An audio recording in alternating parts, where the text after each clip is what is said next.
स्वागत है आप सभी का इस नए लेक्चर में यानी कि स्ट्रक्चरल ड्राइंग्स में। तो इस लेक्चर में हम structural drawings means residential building के लिए या रेसिडेंशियल बिल्डिंग का कंस्ट्रक्शन करने के लिए जो भी कंस्ट्रक्शन या जो भी ड्राइंग्स का यूज़ किया जाता है वो सभी ड्राइंग्स हम स्टेप बाय स्टेप उसका स्टडी करेंगे। तो मैं आपको फर्स्ट ड्राइंग से लास्ट ड्राइंग तक मींस A to Z जो भी ड्राइंग्स का यूज़ किया जाता है वो सभी ड्राइंग्स में आपको एक्सप्लेन करके बताऊंगा। फिलहाल इस लेक्चर में हम सिर्फ ओवरऑल मींस जान लेते हैं कि कौन कौन से ड्राइंग होते हैं और किस प्रकार के ड्राइंग होते हैं ये जान लेते हैं, और उसके बाद हम हर एक लेक्चर में हर एक ड्राइंग का हम डिटेल में स्टडी करेंगे। तो सबसे पहले मैं आपको ओवरऑल इंट्रोडक्शन देता हूँ। तो सबसे पहले मैं आपको बताना चाहूँगा कि मैंने A4 साइज के पेपर पर मैंने प्रिंट किया है, या जो भी मेरे ड्राइंग्स है वो मैंने A4 साइज के पेपर पर उसका प्रिंट निकाला है।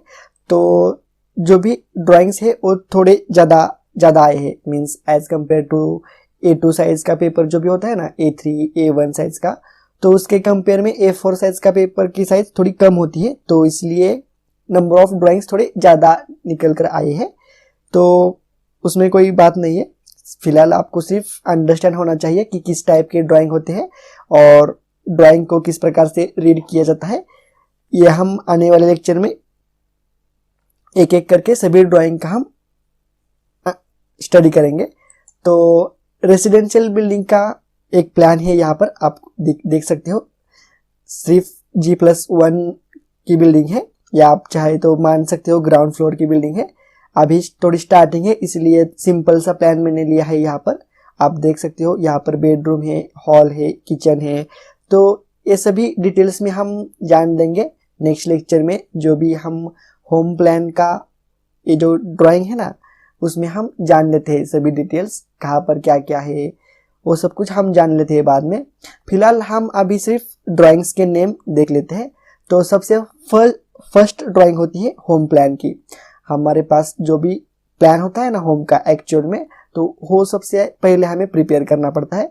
तो सबसे पहले ड्राइंग का नेम क्या जाता है, होम प्लान। उसके बाद हमें ड्राइंग्स लगती है, वो लगती है सेंटर लाइन प्लान की। देख सकते हो आप, एक कॉलम की सेंटर लाइन प्लान का यहाँ पर ड्राइंग है। वो बाद में हम डिस्कस करेंगे कि किस प्रकार से ड्रॉ करते हैं, सेंटर टू सेंटर डिस्टेंस क्या होता है। तो ये सेंटर लाइन प्लान कॉलम का। उसके बाद ये आप देख सकते हो टिपिकल कॉलम सेक्शन है, यहाँ पर आप देख सकते हो, रीड कर सकते हो, details of column and column footing reinforcement. तो इसे आप टिपिकल कॉलम या कॉलम फुटिंग रेनफोर्समेंट सेक्शन भी कह सकते हो। तो रेनफोर्समेंट किस प्रकार से हम प्लेस करते हैं कॉलम में और कॉलम फुटिंग में, ये सब कुछ इस ड्राइंग में मेंशन किया है। उसके बाद जो ड्राइंग आती है वो आती है RCC फुटिंग रेनफोर्समेंट डिटेल्स।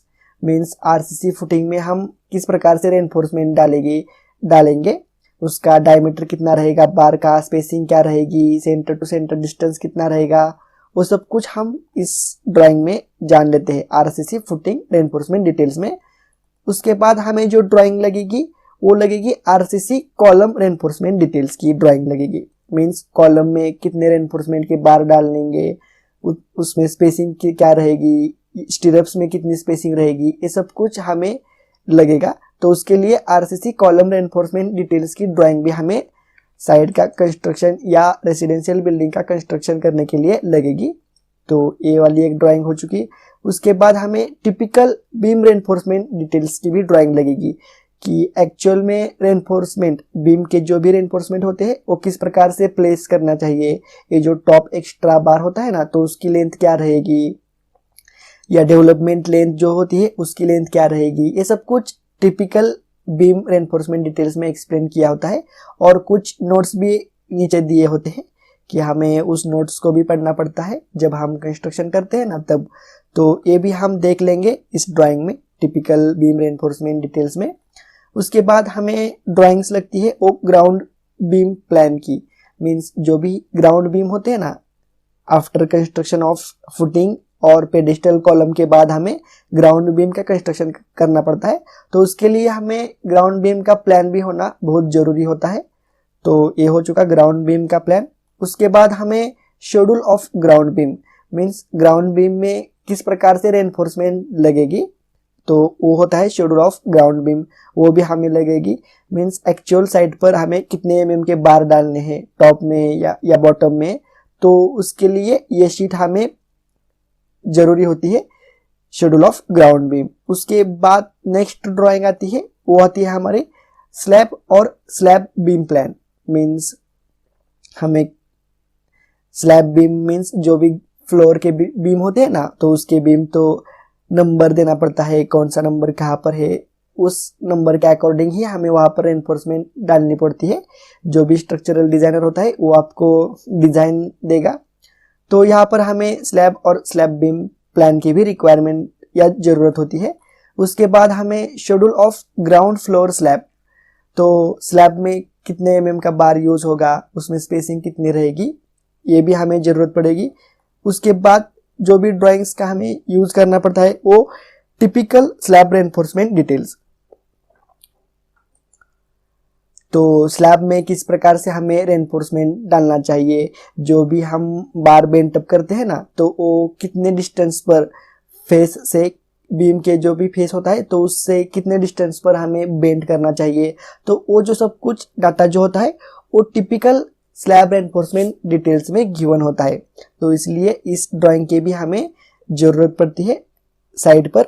उसके बाद नेक्स्ट प्लान जो भी है हमारा या next drawing, schedule of ground floor slab beam. Means जो भी स्लैब के बीम है ना हमारे, तो उसका शेड्यूल क्या क्या है, मीन्स उसमें रेनफोर्समेंट कितने mm का बार यूज़ करना पड़ेगा, कितने बार यूज़ करने पड़ेगी, स्टीरप्स में कितना डिस्टेंस होगा, ये सब कुछ यहाँ पर मेंशन किया होता है इस ड्राइंग में।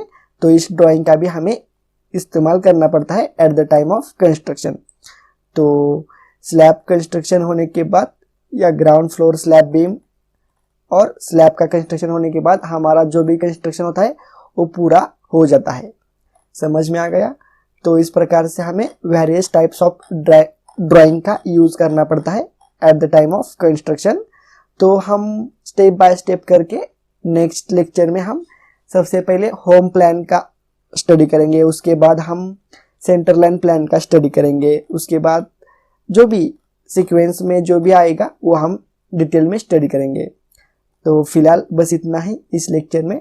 नेक्स्ट लेक्चर में हम होम प्लान का स्टडी करेंगे और मैं आपको 3D में भी दिखाऊंगा। सबसे पहले ये फर्स्ट प्लान है हमारा, या मेरा जो भी यूट्यूब चैनल है उस पर अपलोड करने का, तो इसलिए मैंने बहुत सिंपल सा प्लान लिया है और इसका स्ट्रक्चरल एनालिसिस तो मैंने इसका ऑलरेडी किया है। सिर्फ मैं आपको यहाँ पर ड्राइंग किस प्रकार से बनाते हैं और किस प्रकार से इसे रीड करते हैं मैं आपको बताऊंगा स्टेप बाय स्टेप करके आने वाले सभी लेक्चर में। तो इस लेक्चर में बस इतना है। नेक्स्ट लेक्चर में हम होम प्लान का पूरा स्टडी करेंगे। तो चलो मिलते हैं नेक्स्ट लेक्चर में।